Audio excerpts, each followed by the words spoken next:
Ladies and gentlemen, welcome back to the Crypto News Pod. We're buzzing as always on this lovely Friday in Jan. Super pumped to have today's guest on the show. Today we have Mara Schmid, who is the Chief Growth Officer, the CGO at Alluvial.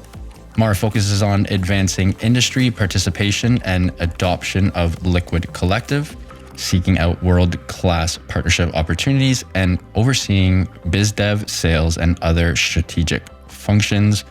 Mara recently joined Alluvial as the CGO from Coinbase, where she served as head of sales for Coinbase Cloud. A true vet, been in the space for a while. Been a hot minute. Pumped to have you on. Mara, welcome to the show. Thank you, Matt. Excited to be here. Pumped to have you on. Before we get going, you got to show our listeners and viewers the hoodie. That is like I said, it's more of a pullover, but what's the backstory behind that? Where'd you get it? This is the Flashbots hoodie, obviously. I'll show you the back too. There we go. MEV boosted. MEV boosted, that's right. Yes, I usually end up picking things out of my swag drawer in the morning, so this one made the cut for this morning's podcast. Nice. That's awesome. So let's start sort of day one kind of thing. Coinbase. So many stories. I have a couple people in my network who've worked at Coinbase. I've heard very conflicting things. Now, of course, we will get into Alluvial. What was your time like working at Coinbase? It must have been pretty sweet being head of sales for Coinbase Cloud. And I'd love if you could also touch on Coinbase Cloud, because that is a part of Coinbase's vertical that not a lot of people are aware of how powerful it is. It really has a lot of potential to be a massive, like 10-figure sort of revenue line on the balance sheet. So the floor is yours. Tell us about Coinbase Cloud, your time there, head of sales, the whole 9 yards. Oh, for sure. Yeah. So I think you touched on this briefly, but I've been in the space for a couple of years now. I think I'm coming up to my 7th. And spend time at incredible companies through great journeys and supporting great founders. My Coinbase journey was pretty interesting, actually. So back in 2020, I joined Joe and Aaron, the founders of then Bison Trails, which was one of the leading infrastructure providers in the space, to really grow out the business and really get us to scale. So I joined to support our business development team then, and just a couple of months later, we actually got acquired by Coinbase. So at the time, Bison Trails had really leaned into this enterprise-grade infrastructure product and managed services offering. So offering staking infrastructure, but also read-write node infrastructure for enterprise users and institutional clients. And Coinbase, one of our early investors, but also partner in the process, moved to acquisition of the company in February 2021. So that was an incredible, union, I think, of visions in terms of, where crypto is going and where the largest needs were at the time, in really supporting the growth of the developer ecosystem, supporting developers and builders with the right tools and products to continue building on this space. And I think that is, in essence, right, what Coinbase Cloud is supporting in the market today. And in many ways, what we're trying to do at Alluvial and through Liquid Collective is really empowering the builders in the market to use very robust, security conscious and compliant products to build out amazing experiences for users across the board. Tell me more about Liquid Collective. Like the name is it's a great name too. Like it has a little like oomph to it. It's like, it makes you wonder, what exactly is it? And when I was doing research for the show, again, I found that very interesting. I've sort of done both sides. I've done the B2C and the B2B sales. There's so much, they're incredibly different from each other, right? Like you're speaking to different types of decision makers. Obviously a consumer is much easier and the profit margins are much lower. And then on the B2B side, you have the crazy high margins, but you also have to know all the tech speak, all the nitty gritty. It's interesting. I'd love to know if you have any like really good one-liners or any sales pitches or anything like that. We have tons of listeners who always chime in about stories and whatnot. Do you have any specific stories about, maybe closing someone who was just, giving so many objections, you were handling all of them, and then boom, got the close? Anything like that? And then a little segue. Also, tell us more about Liquid Collective, what exactly you guys do there, what exactly Liquid Collective is, and why it's so useful for devs. Okay. Great. Maybe we'll dissect a couple of those questions and maybe start with the first one, right? So what is Liquid Collective and what are we trying to do in the market? So the short version of it is we're building an enterprise-grade standard for liquid staking. Loads to dissect there. I do want to spend the time to dig into that a little bit because it's not an intuitive response, right? In terms of what we're focusing on and what need in the market we're really trying to solve. So to really understand the consideration here, and I'll go into storytelling too for you, Matt. So you have the whole background on, how this came to be, why we're a collective. Love that. Shows that approach.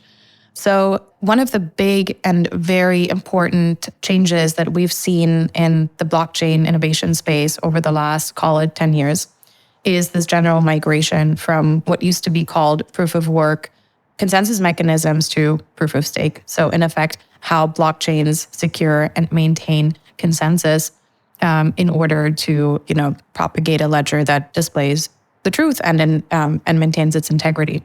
So as we've seen proof of stake become a much more prominent consensus mechanisms for blockchains that are launching now and have been launching for the last couple of years, as well as blockchains like Ethereum that have actually migrated from a proof of work to proof of stake consensus mechanism. Staking is becoming, top of mind, not just from the perspective of, where the foundation of the technology is, but also, what we're seeing users actually doing with the tokens that they have and how they support the ecosystems they're a part of. So staking is a very primitive, call it base level function, where users lock up tokens that they have as collateral and in exchange for providing security to a network, receive rewards for doing so, right? So that is staking in a very primitive basis.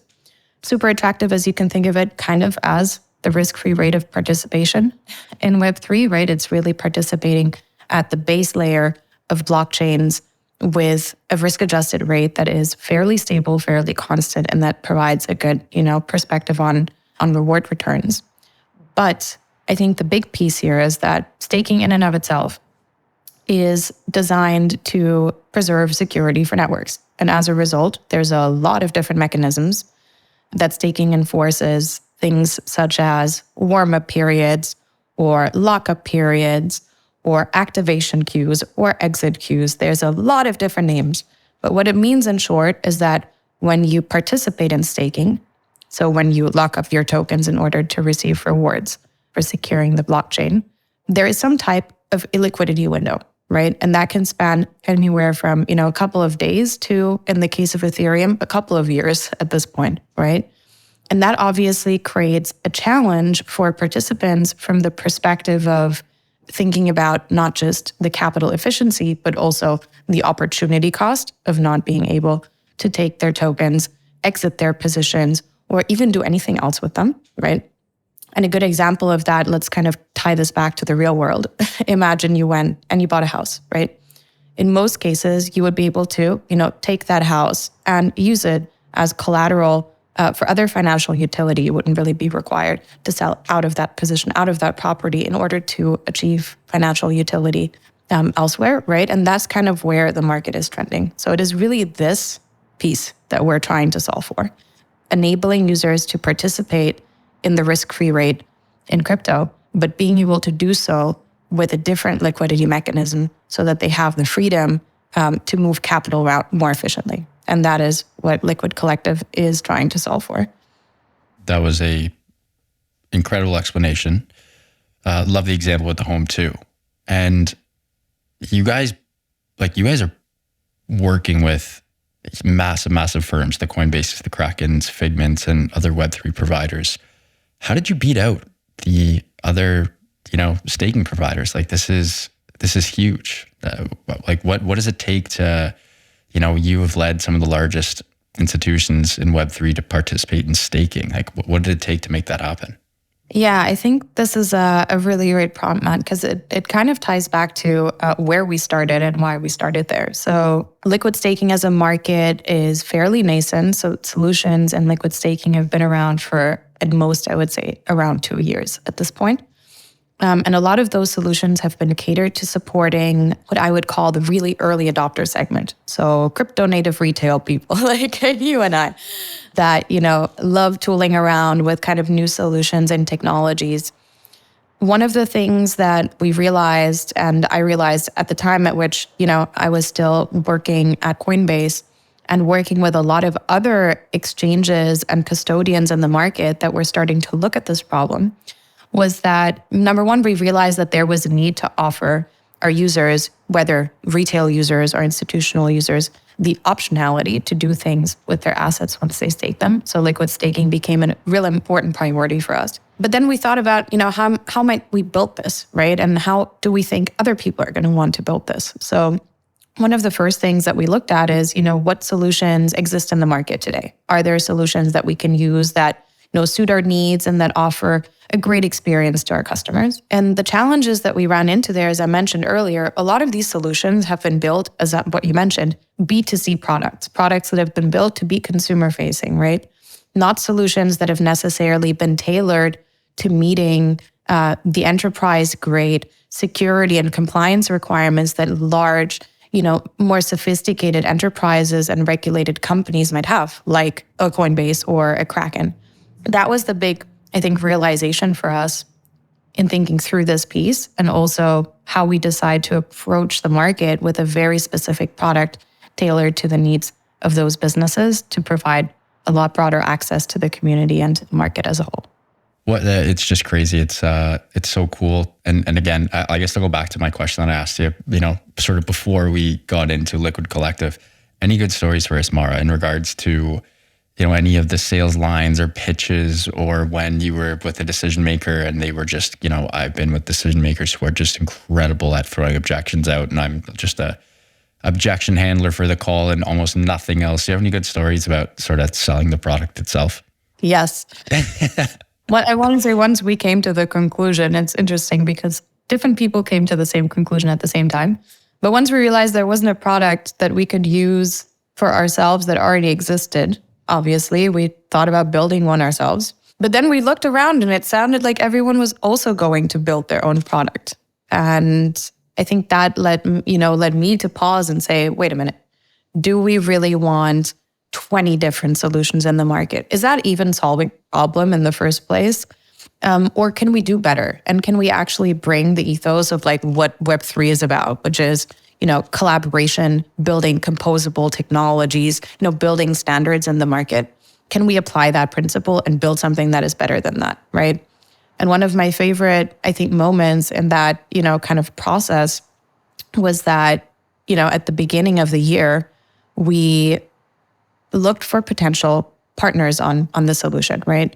And one of those partners was Figment, who actually, if you think about it, is one of Coinbase Cloud's biggest competitors. Yeah.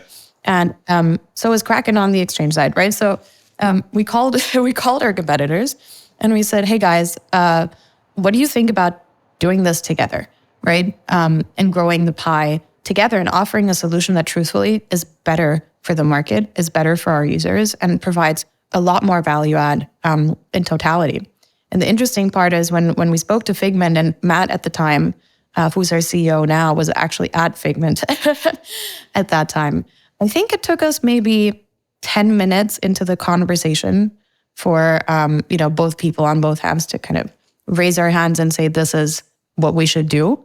And, let's put aside kind of the concerns on the competitive end and really focus on what we're trying to solve for, which is much larger and much bigger than what we could ever, build individually or by ourselves. And I think that was a very exciting moment to see kind of, partners in the ecosystem come together in such a way, right? And I think that's why we ended up with the name Liquid Collective in the first place, because that's really what it is.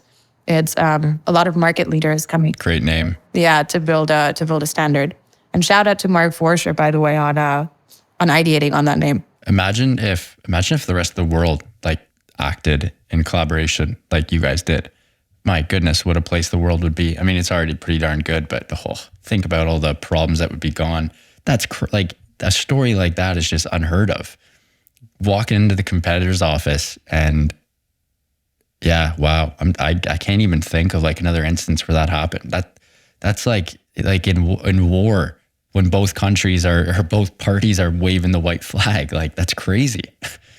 Yeah, it's a little bit like, imagine AWS and GCP suddenly decided to, build a product together. I don't think we would see that. But I think the beauty of the space, and it's the beauty, honestly, of the importance of the technology that's being built, that sometimes the recognition that building standards together is the only way to build a standard in the first place is really what we have to do. And if you think about it, the internet was kind of built in a very similar way, right? With a, collective and cohort of individuals that really contributed to standards that are now standard railways for us to use when we interact with a website or, write an email. So true. That's such a good story. I feel like that story should be more, front of mind and center. Like that's just, the crypto industry has such a shady light shined upon us at all times. And like, we need more stories like this out there. But that's a story for another day. I want to talk about staking a little more. Staking was sort of one of the catalysts that tipped us over in 2022. A lot of the Celsiuses that were offering yields that were far too high for staking coins turned out to be not legit. And then you have firms like yours who do things the right way with a proven track record, with proof of funds and everything else. Where do you see staking going next year and moving forward? Are there going to be more shakeouts because of staking? Will staking return to its, 2020, 2021 years where it was a, not legit perhaps is the wrong word, but at least a semi-decent, reputable way to earn a fair yield? What do you think staking is going to be like over the next couple of years? For sure. Definitely a question I want to dig into. So I think it's very important that we decouple the primitives that make up a solution, like staking, from the products and services that centralized entities might be building and the practices and the compliance that they implement on their side, right? Which sits kind of a layer above. So I think that distinction is really, really important. And it's really important because it feeds into the narrative that we are currently, experiencing in the space where, a bad actor, a centralized bad actor, does not invalidate the merit, the value, and the values of the space that, we're building and the technology that we're building, right? And that's also true in healthcare, and that's also true in traditional finance. There's always going to be bad actors that have, poor policies when it comes to risk management, compliance, and solution building, right? So I do want to distinguish those two and decouple those. I think what's really important when we talk about staking as, the core function that natively interacts with the blockchain, no, bells and whistles on top of it. I think one of the things that we've seen has been incredible growth and adoption over the last 2 years. I've been in the staking space pretty much since it's been around. And I think one of the things that we've really started seeing through the last year was uptake on the institutional side, right? And I think that's one of the trends that we're going to continue observing as we move into later stages of, maturity and adoption there, and products and services that can build around it. So liquid staking in many ways is a lever, but also a catalyst to help really build, more mature products that tie back to, on-chain services and capabilities. And I think that's a really, really important thing to kind of think through in terms of, the trends that we're likely going to see, especially this year, right? As some major milestones in this industry, such as the Shanghai fork on Ethereum, are going to be met. Shanghai, yeah, that's a synonym for sort of ETH 2.0 that not a lot of people are cognizant of. Mara, you've been on fire, but we got to take a quick break and give a huge shout out to our sponsor of the show, that is Prime XBT. Crypto News and Prime XBT have been partners for a hot minute. We love these guys as they offer a robust trading system for both beginners and professional traders. It doesn't matter if you're a rookie or a vet, you can use Prime XBT to utilize your layouts and widgets to best fit your trading style. Prime XBT is also running an exclusive promotion for listeners of the Crypto News podcast. The promo code is CryptoNews50. That's CryptoNews50, all one word, to receive 50% of your deposit credited to your trading account. Again, that is CryptoNews50, CryptoNews50, all one word, to receive 50% of your deposit credited to your trading account. And now back to the show with Mara. Mara, let's keep buzzing on sort of the trends and themes of 2023. A lot of people are talking about getting their coins off centralized exchanges, not your keys, not your coins. Again, it's much harder to perform in a lot of staking activities when you're not on centralized exchanges. You guys yourselves partner with centralized exchanges, mind you, the legit ones, the Coinbases, the Krakens, Coinbase, publicly traded company, Kraken, proof of reserve, proof of funds, it's all in your face, it's there. How will institutions and consumers sort of begin to think about the security aspect and the whole decentralization aspect and taking their coins off exchanges? Are we going to see any second order network effects from this? What will this look like in 2023 and moving forward? I definitely think that we're gonna, and as part of this, which I think in many ways is a positive progress back to fundamentals, right? The things that really matter to help build great experiences and safe experiences for customers. I think one of the consequences of, the observations from last year, and as I mentioned, having bad actors in the space that, didn't have, robust considerations in place to protect users and protect, customers. I think one of the things that we're going to see is a lot more focus and emphasis, not just from the regulatory side, but endemic to the space, on what it means to offer, good, safe, and compliant products. And I think when you look at, kind of our early partners, but, also what we're really trying to double down on, it's really this, not fast and furious style of building. It's really building with strong fundamentals, building with, compliance that we're embedding into our solution to ensure that any, partner, exchange, or custodian or financial services company that integrates through our product has the adequate, policies and procedures in place to support their customers, and making sure that, our partners can offer their clients great experiences that are, safe, that adhere to certain performance and risk standards, and that have been vetted by some of our partners to ensure that, we can offer a great experience and a great product to customers of all types, right? Whether those are retail customers coming through our exchange partners or institutional clients coming through some of our custodial partners. That was one of the things that was incredibly important to us. And let me tell you, it's not an easy way to build, but it's an investment that we want to make. And I think that the industry is going to make as a whole to progress forward and, consider a much more robust approach to building in the future. What about you yourself, Mara? What gets you fired up for this year? I keep saying next year, 2023, as I keep forgetting that we're already a couple days in. You and I literally discussed this before the show. But for this year, wow, I need to wakey, smell the coffee a little.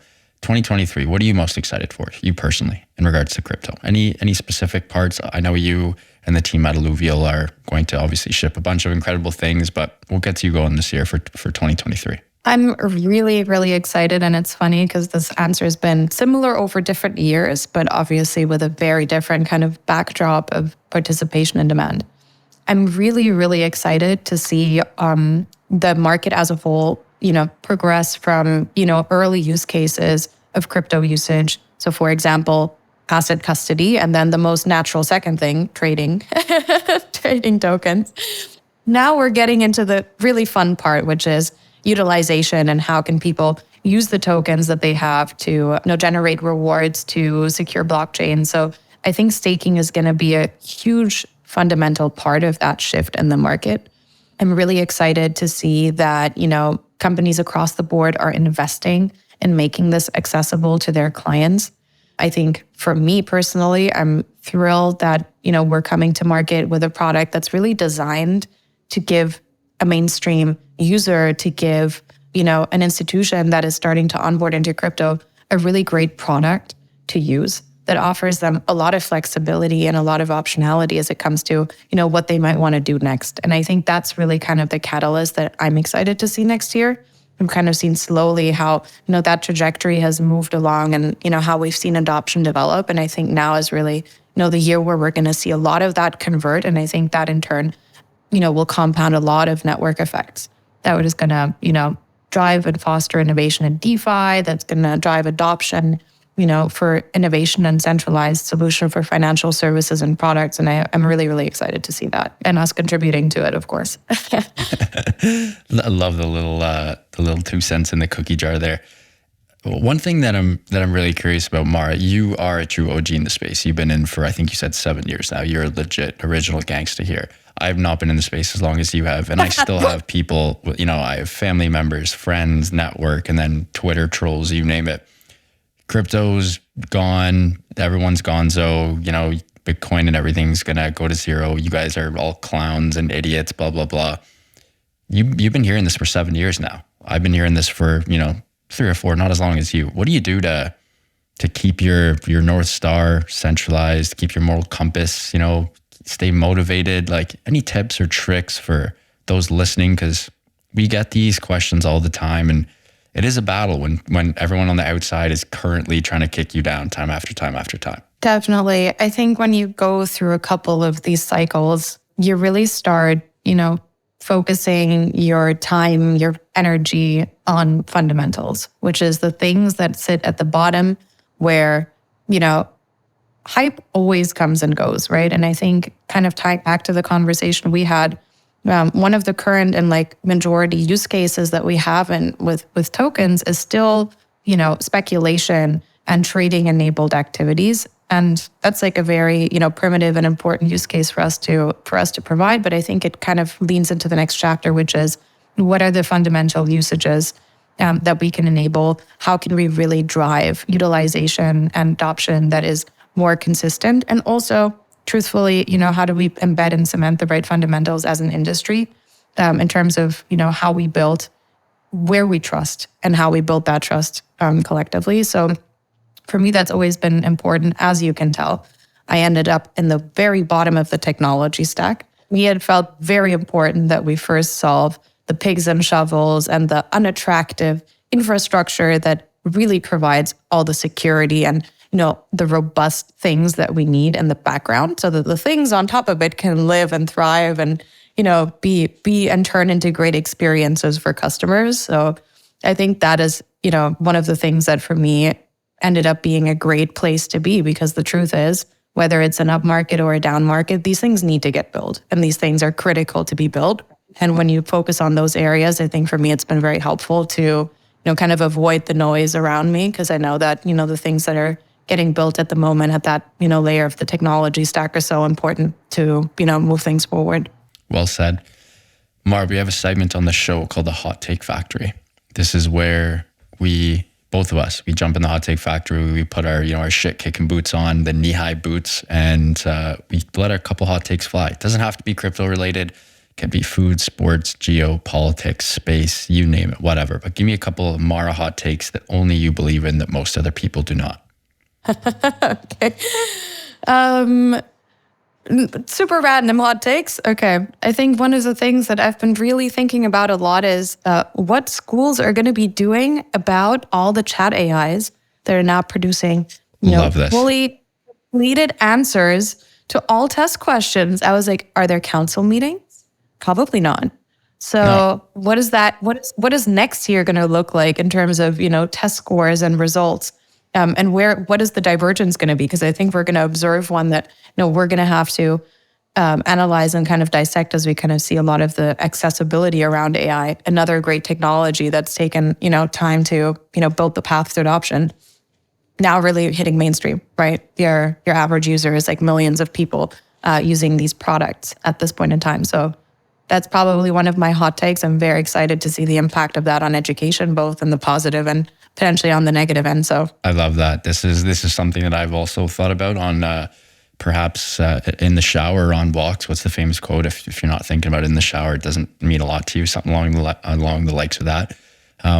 For me, it's what would I have done if I had this tech when I was in school? My parents always give me the stories about when I had to write an essay, I had to go to the library and, open up the bookshelves and do my research. And at least you and I had Google and of course, millions of resources. But kids today, they can literally, pretend you are a 20-year-old university student at University X aiming for an 80% on this essay on topic X, Y, and Z. It's a cakewalk. And what do you do? Because you can't, I feel like it would give you a stencil, but then that university student could then come in and edit that essay themselves. It probably wouldn't show up on turnitin.com.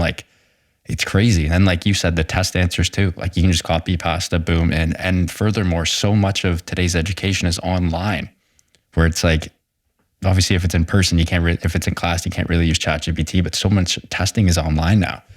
It's pretty crazy. I don't know what's going to happen. Have you thought about like the solution? Like if you were a dean at a school, what would you do? Well, I'm really curious because there's a real trade-off here, right? It's like the process of verification is going to be expensive. If you go down the route of doing things that move away from like manual submissions, like the overhead of that is going to be huge. The alternative, which is more interesting, is to your topic of how do you think about the IP? What IP belongs to whom? And is it the product of the software?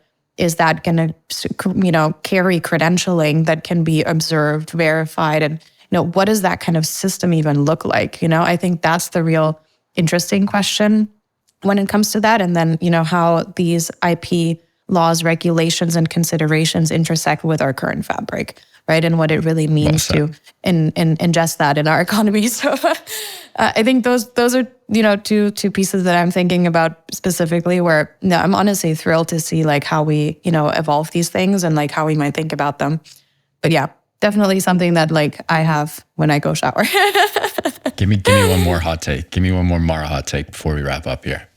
My last hot take, I think probably the more kind of coming back to the crypto side of things, I think hot take for this year, I think we're going to have finally an observation of, really what it means to have privacy-enabled technologies in crypto. So I think we're going to see and have been honestly like observing a lot of developments in the privacy space and the ZK space. I think that's definitely an area to watch just in terms of, a critical or fundamental piece of the technology that we're building today that I think is going to really hit, a different level of adoption, implementation, and innovation this year. So ZK rollups, baby. That's a trendy topic. Everyone's been loving that. Very complex to explain. I think of everything crypto related, Mara, that is the topic that me personally, I have the most trouble explaining to friends, family, people, even people in this space. It's like, it's not easy, man. It's a lot behind the scenes. And I always ask our guests, can you give me, explain ZK rollups or ZK tech to me like I'm a 5-year-old, and a lot of good examples. I always love analogies, but it's so tough to like really nail down. Yeah, we need a nice little, 2 to 3 minute YouTube video with a bunch of animations and everything else. Maybe yes. I'll get one of the AI softwares to make that for us, but love it. I love that too. Amazing. Mara, thank you so much. Truly a treat. Really appreciate you coming on. And obviously you and the team are doing some incredible work in a space where there are a lot of shitty players, and we need more people like you, and we need more teams like Alluvial, and we love to see that.